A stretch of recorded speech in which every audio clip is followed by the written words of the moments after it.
Pada hari pertama observasi, kami langsung diarahkan untuk mengikuti sebuah sosialisasi yang cukup penting. Materi sosialisasi ini mencakup keseluruhan proses, mulai dari gugatan, objek sengketa, sampai dengan berbagai upaya hukum yang bisa ditempuh.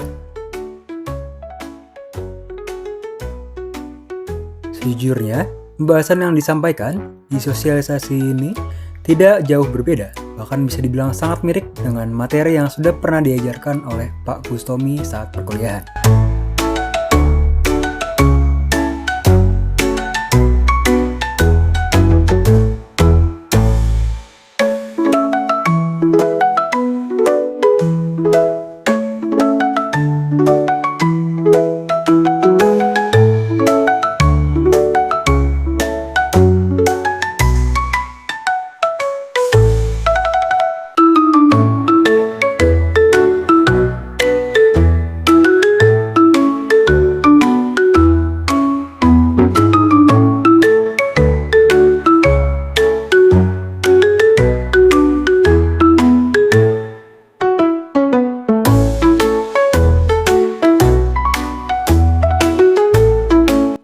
Diakhiri dengan sesi foto bersama.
Kami melakukan observasi pada sidang perkara nomor 55-G-2025-Petun Semarang. Pokok sengketa adalah keputusan Rektor Universitas Kristen Satya Wacana tentang pemberhentian Dekan Fakultas Hukum. Penggugat yaitu Profesor Dr. Umbu Rauta SH.M.Hum yang didampingi kuasa hukum Sri Wahyuningsi SH. Kemudian untuk tergugatnya adalah Rektor Universitas Kristen Satya Wacana dengan kuasa hukum Yohanes Baptista Birsar Kresna Napi Tupulu SH.M.H.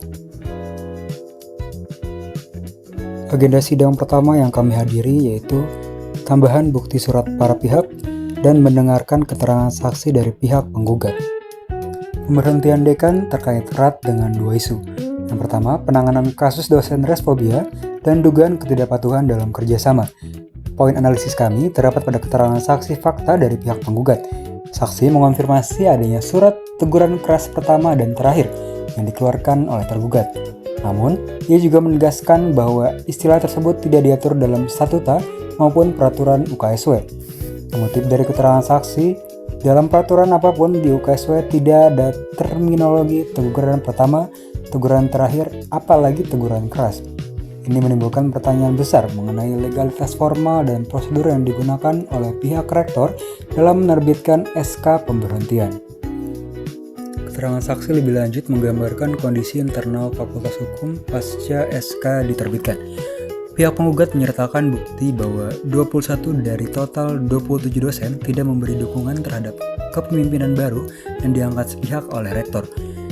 Saksi fakta menegaskan bahwa sejak 1 Mei 2025, Pimpinan baru tidak pernah mengadakan rapat dinas, rapat prodi, atau rapat dosen serumpun. Rapat yang merupakan kegiatan rutin kepemimpinan kini absen. Ironisnya, alih-alih kondisi tidak kondusif, saksi justru menyatakan Fakultas Hukum di bawah penggugat berjalan progresif.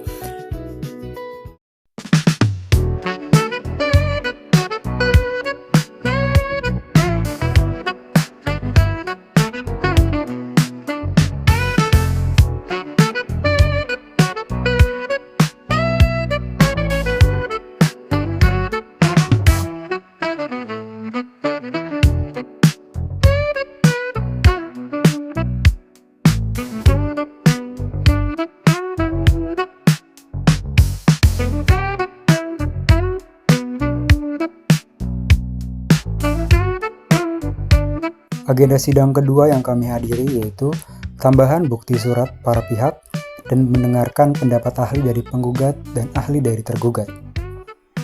Objek gugatan yang diminta penundaannya adalah SK pemberhentian dekan dan SK pengangkatan dekan baru. Gugatan ini diajukan karena objek gugatan telah dilaksanakan sejak 30 April 2025. Profesor Dr. Umbu Rauta merasa sangat dirugikan karena kehilangan nama baik, reputasi sebagai guru besar, dan merusak jenjang karir. Dampak lanjut yang disoroti adalah protes, keresahan, dan keberatan dari seluruh sivitas akademika, mulai dari mahasiswa, dosen, alumni, hingga pengurus. Isu komunikasi menjadi bukti kuat adanya krisis administrasi. Permintaan penggugat untuk berkomunikasi dengan rektor tidak pernah direspon. Bahkan, penggugat telah mengajukan keberatan resmi kepada tergugat.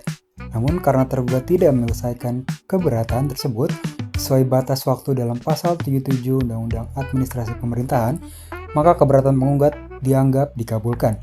Fakta tambahan, alumni menyoroti dugaan penyalahgunaan wewenang karena SK pemberhentian diterbitkan pada pukul 23.59 WIB dan diserahkan pada pukul 00 WIB atau tengah malam, yang dinilai tidak lazim dan menunjukkan itikat buruk dalam proses administrasi.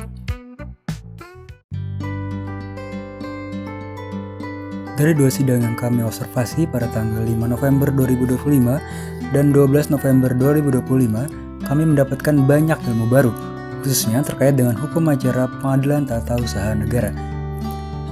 3 ilmu yang kami dapatkan adalah yang pertama, dalam persidangan, apabila saksi pertama sedang menyampaikan keterangannya, maka saksi yang lain wajib menunggu di ruangan terpisah atau di luar ruang sidang. Hal ini dilakukan untuk menjaga objektivitas dan memastikan bahwa keterangan yang akan diberikan oleh saksi berikutnya tidak terpengaruh atau terkontaminasi oleh kesaksian yang sudah disampaikan sebelumnya. Yang kedua, saat kuasa hukum ingin mengajukan pertanyaan kepada saksi ataupun ahli, pertanyaan tersebut harus disampaikan melalui majelis hakim terlebih dahulu.